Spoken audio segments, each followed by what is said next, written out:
The Rise of Skywalker is set to introduce many different revelations that will lead to saga-wide implications within the Skywalker saga by director J.J. Abrams, Disney, and Lucasfilm.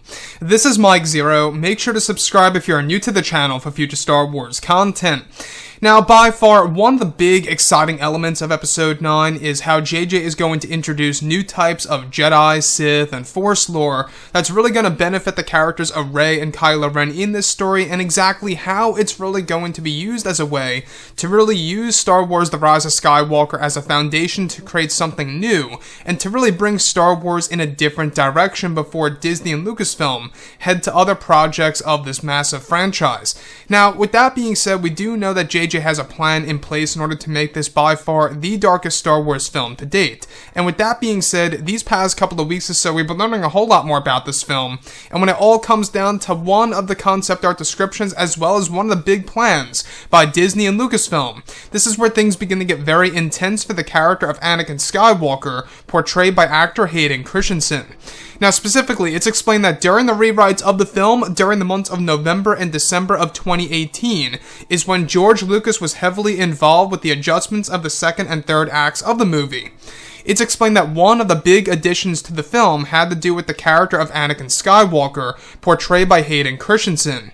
It's explained that during the rewrites, one of the major scenes featuring Hayden Christensen is said to involve a father and son reunion between both Luke and Anakin during their time in the netherworld of the Force, where Anakin is said to appear far older in design. It's explained that during the scene, both Rey and Kylo Ren are said to witness the reunion between the two iconic Skywalkers of this saga that was created by Lucas, and that one of the other sequences featuring Hayden Christensen is said to involve his portrayal of Anakin Skywalker's Force Ghost, distracting Darth Sidious during his battle against Rey. It's described that one of the scenes during the ending of the film is set to feature a brief scene in which both Anakin and Palpatine see each other face to face one final time during Rey's battle against the Dark Lord of the Sith. It's explained that this distraction is what leads to Palpatine's defeat by the hands of Rey during their Force duel at the very end of the movie. So let's go over a couple of parts about this. Now, obviously we can see that Disney and Lucasfilm are really trying to appeal to pretty much all the Star Wars fans, right? We have, of course, the fans that love the prequels.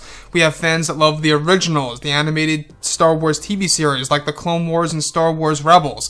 And let's not forget about the books, the novels, the video games, and so on and so forth. So this movie really is going to be a film that will gravitate toward all different mediums of the Star Wars franchise and all fans alike around the world. Whether you're a new fan or a casual or hardcore fan, that's exactly what Disney is trying to do here. Now, one thing I want to go over that I still believe is going to be quite controversial is, of course, Anakin Skywalker's appearance. Now, the Luke and Anakin reunion scene during their time in the netherworld of the Force, by the way, is yet another new medium of the franchise. We have never seen this realm before in a live-action Star Wars movie. Only briefly did we get to see the netherworld in one of the comics and Star Wars Legends back in the 1990s. Now, with that being said, what's really exciting about this, though, is that we have both Anakin and Luke actually having a reunion scene. But at the same exact time, Anakin is said to appear far older in design, while still holding the Hayden Christensen design of Anakin Skywalker.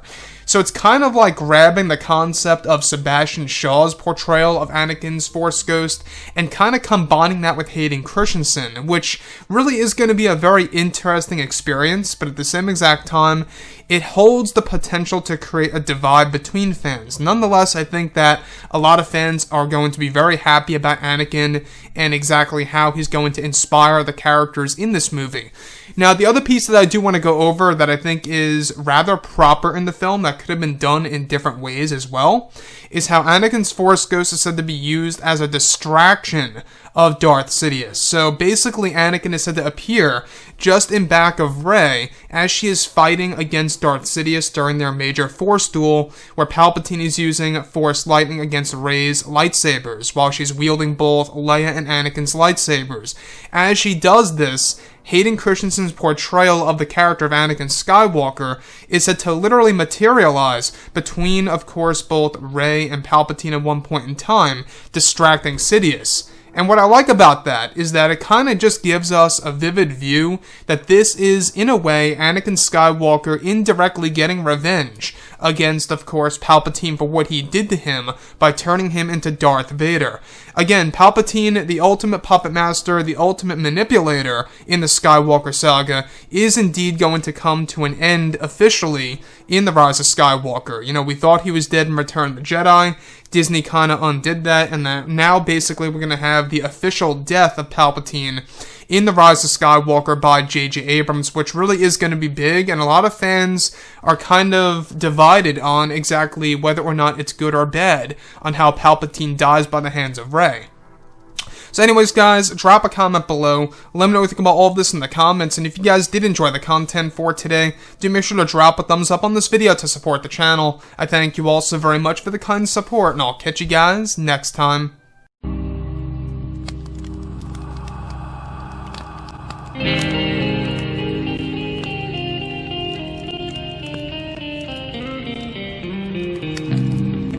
in hand, we are alone again. No, I'm not the one from night to moon.